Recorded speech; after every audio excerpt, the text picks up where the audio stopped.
Hello, my name is Jeremy Brown and I'm with Soliant Consulting. In this video, we're going to take a look at FileMaker 15's updated script workspace. The script workspace was introduced in FileMaker 14 and in just 1 year it has undergone some great changes.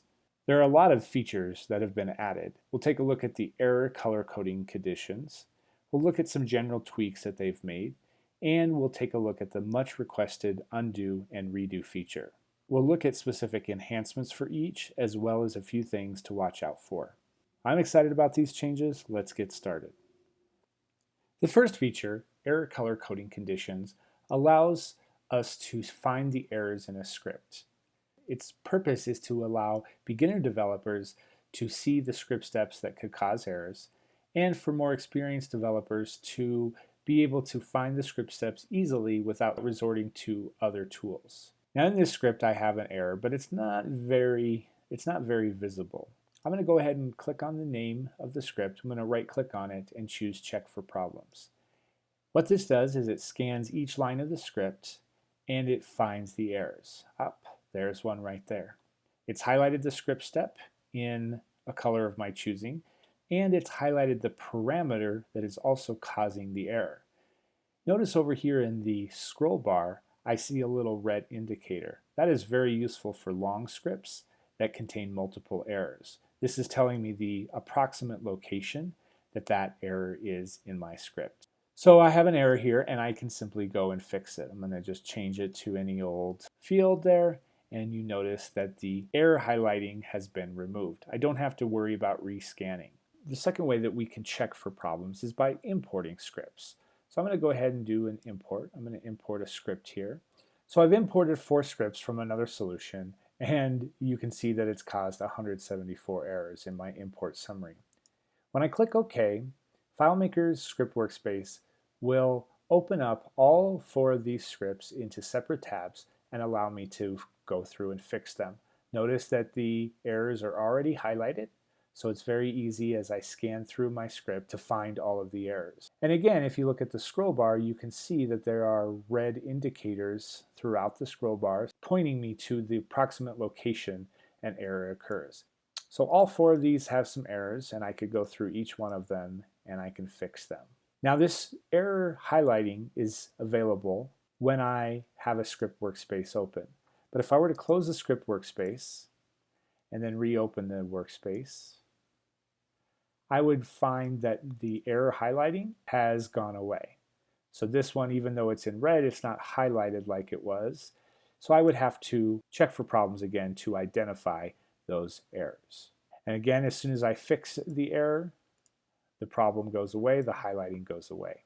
When we are working with scripts in a button, we do not have this option of being able to see the errors. So if I attach this to one of those error-filled scripts and then look at it in the edit area, I do see some red here, but I don't see the highlighting of the error color coding conditions. And when I'm debugging a script, I will not see this highlighting either in the debugger.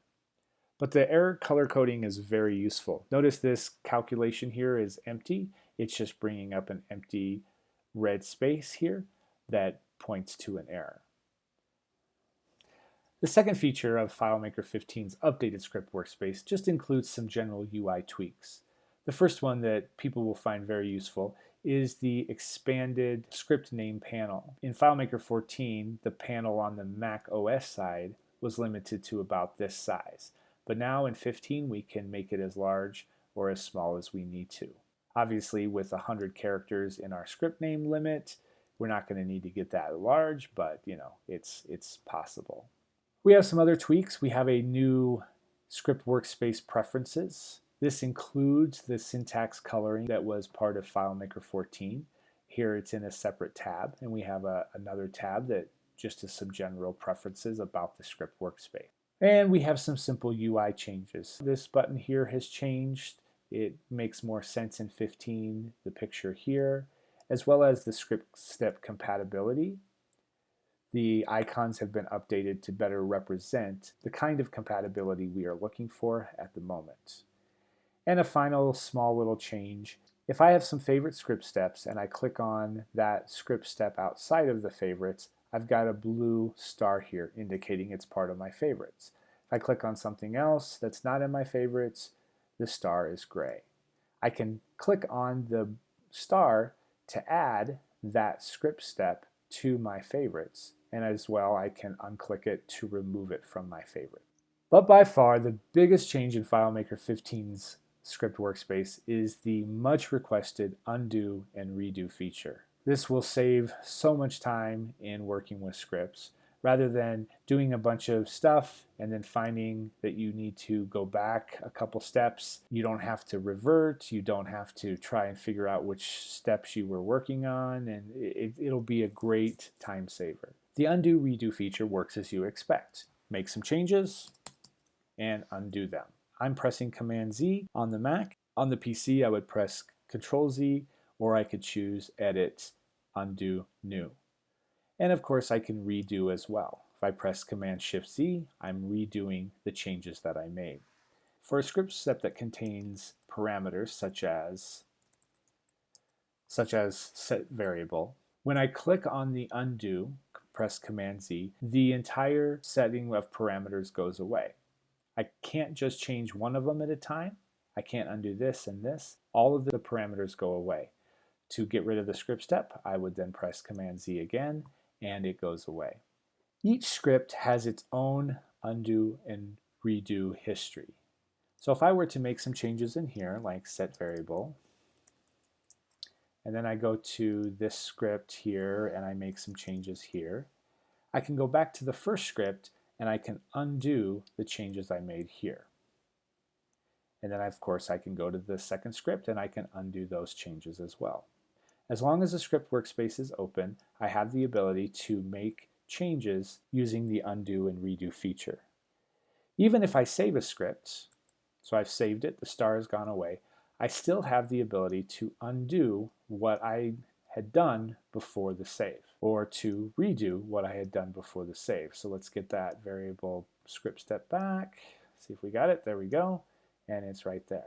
So even though I saved it, I could still undo what I've done. Now this only works when the script workspace is open. If I were to close the script workspace and then open it back up, I have lost the ability to undo and redo the changes that I made. FileMaker 15's script workspace has been updated in just a year, and the changes are very welcome. We're given some more flexibility in our coding, we're given some more tools to help us to check for problems, and we're given some nice UI updates and tweaks. Thank you for watching. Stay tuned to Soliant TV or our site for all the latest blog posts and videos about FileMaker 15. Thank you.